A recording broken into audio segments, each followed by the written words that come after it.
प्यारे बच्चों, आज हम लोग कक्षा अष्टम में विज्ञान का पाठ 3 देखेंगे। हमारा टॉपिक है वायु। तो सर्वप्रथम हम लोग किसके किसके बारे में पढ़ेंगे? वायुमंडल, ऑक्सीजन एवं ऑक्सीजन बनाने की विधि, ऑक्सीजन के भौतिक एवं रासायनिक गुण, ऑक्सीजन एवं नाइट्रोजन के उपयोग। सर्वप्रथम हम वायु का इंट्रोडक्शन देखेंगे। वायु क्या है, कैसा होता है? तो देखिए, वायु हमारे चारों तरफ होती है। इसे हम देख तो नहीं सकते, ठीक है, वायु को देखा नहीं जा सकता, लेकिन हम लोग इसको अनुभव कर सकते हैं। यह सजीवों के लिए आवश्यक है। क्यों आवश्यक है? क्योंकि सजीव जो जीव होते हैं वो इसके द्वारा सांस लेते हैं, ठीक है। सांस लिए बिना हम कुछ मिनट भी जीवित नहीं रह सकते, इसलिए ये हमारे लिए आवश्यक है। इसके अलावा पृथ्वी के तापमान का नियंत्रण, वर्षा का होना, बीजों का एक जगह से दूसरी जगह पहुंचना आदि कुछ ऐसी क्रियाएं होती हैं जो वायु के बिना संभव नहीं है। तो ये कहलाता है आपका वायु। अब देखेंगे वायुमंडल। वायुमंडल वायु मिश्रण है गैसों का। आइए देखें कि वायु के मुख्य अवयव कौन कौन से हैं। तो हम लोग ये देखेंगे कि वायु में कौन कौन सी गैस कितनी कितनी मात्रा में मिली हुई होती है। तो देखिए, वायु में लगभग 78% नाइट्रोजन होता है, 21% ऑक्सीजन होता है, 0.9% आर्गन होती है, 0.04% जल वाष्प पाई जाती है तथा 0.03% कार्बन डाइऑक्साइड तथा शेष सल्फर डाइऑक्साइड और अन्य गैस घुले हुए मिलते हैं तथा धूल के कण भी उसमें उपस्थित रहते हैं। पृथ्वी की सतह से 16 से 23 किलोमीटर की ऊंचाई पर ओजोन परत पाई जाती है।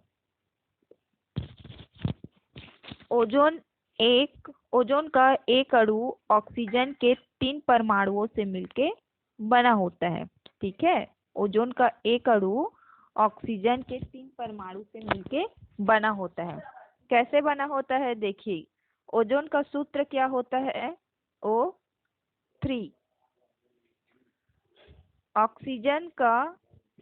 ओजोन का एक अणु ऑक्सीजन के 3 परमाणु से, ठीक, तो कितना हो जाएगा?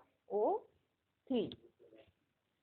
तो देखिए, ओजोन का एक अणु ऑक्सीजन के 3 परमाणु से मिलके बना हुआ होता है। यह परत हानिकारक पराबैंगनी किरणों को अवशोषित करती है, ठीक है। क्या करती है? जो हानिकारक पराबैंगनी किरणें होते हैं उसको अवशोषित कर लेता है, जिससे हमारे त्वचा के कैंसर से बचाव होता है। मतलब त्वचा कैंसर बीमारी होने से हम लोग बच जाते हैं। ये था आपका टॉपिक वायुमंडल। अब देखेंगे ऑक्सीजन एवं ऑक्सीजन बनाने की विधि। तो देखिए, ऑक्सीजन हम सभी क्या करते हैं अपने दैनिक जीवन में? ऑक्सीजन के महत्व से परिचित हैं, ठीक है। हम लोग जानते हैं कि ऑक्सीजन का उपयोग क्यों किया जाता है। यह एक प्राणदायिनी गैस है, ठीक है, जो हमें जीवन देती है। आइए इसे बनाने की विधि, गुण एवं उपयोग का अध्ययन करेंगे। तो बनाने की विधि को हम लोग चित्र के माध्यम से समझेंगे।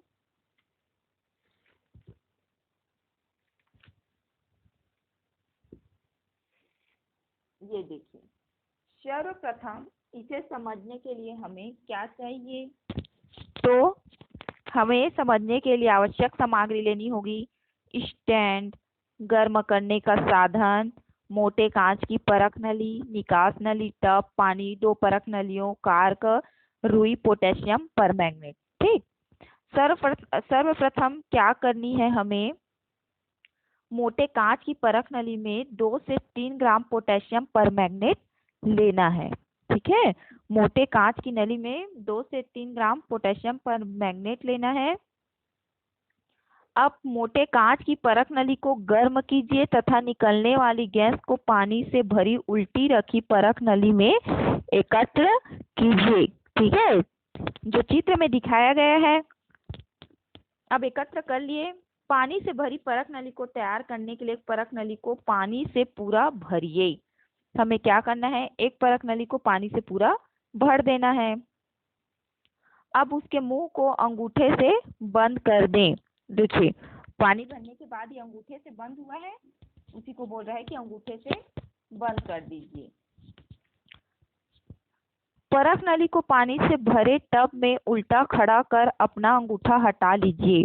ये देखिए, उल्टा रख के अंगूठा को क्या कर लिया गया है, हटा लिया गया है। परख नली का पानी गिरे नहीं, यह ध्यान रखिए। जब परख नली में गैस भर जाए तब उसे हटा लीजिए। इस परख नली की ऐसे ही रहने दे, ठीक है। अब ये परख नली को जब उंगली हटा दोगे वैसे ही रहने देना है, इससे हम कोई प्रयोग नहीं करेंगे। क्या करना है, इसमें कोई प्रयोग नहीं करना है, क्योंकि इसमें गैस के अलावा थोड़ी बहुत हवा होगी। अब एक और परख नली में बनने वाली गैस को एकत्रित कर कार्क लगा दीजिए। अब कार्क लगाओगे तो क्या मिलेगा हमें, ऑक्सीजन गैस प्राप्त होगी। देखिए कैसे करना है, हमें ये उपयोग को दोहराना है। मतलब कि सर्वप्रथम हम लोग क्या करेंगे, पोटेशियम परमैंगनेट लेंगे। इसको कैसे बनाया जाता है शॉर्टकट में देखेंगे। सर्वप्रथम पोटेशियम परमैंगनेट को गर्म करने पर, ठीक है, ये जो 2KMnO4 है इसको पोटेशियम परमैंगनेट पढ़ा जाता है। तो पोटेशियम परमैंगनेट को गर्म करने पर हमें क्या प्राप्त होगा, पोटेशियम मैग्नेट, मैग्नीज डाइऑक्साइड और ऑक्सीजन गैस प्राप्त होगी। ठीक है, तो हम लोग क्या करेंगे, पोटेशियम परमैंगनेट को गर्म करेंगे तो उसमें हमें पोटेशियम परमैंगनेट और क्या मिलेगा, मैग्नीज डाइऑक्साइड और ऑक्सीजन। तो ऑक्सीजन गैस जो हमें प्राप्त करना होगा, तो ऑक्सीजन गैस के रूप में हमें प्राप्त होगा। ये इसकी बनाने की विधि है। आया समझ में। इसमें क्या करना है, क वाले उपयोग में पानी को भर के उसको उल्टा दबा के रखना है। फिर तब ख में क्या करेंगे, उंगली को धीरे से हटा लेंगे और इसमें कुछ गैस भरी रहेगी, उसमें उसको पलट देंगे। लेकिन ये देखना है कि उसमें जो हवा भरा है वो निकले ना।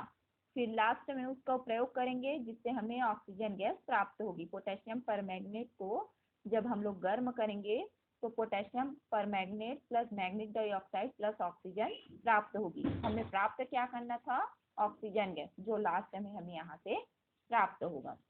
अब सावधानी क्या क्या बरतनी है, देखो, पोटेशियम परमैंगनेट से ऑक्सीजन बनाते समय मोटे कांच की परख नली को हिलाते रहना चाहिए। ऐसे ऐसे करके उसको हिलाना इसलिए ताकि वो जमे ना एक जगह पे जाके, जिससे पोटेशियम परमैंगनेट उछल कर ऊपर ना आ जाए। ठीक, पोटेशियम परमैंगनेट से ऑक्सीजन बनाते समय कांच की परख नली को हिलाते रहना चाहिए, पोटेशियम परमैंगनेट उछल कर ऊपर ना आ जाए। ठीक, ये हमारा है ऑक्सीजन बनाने का उपयोग।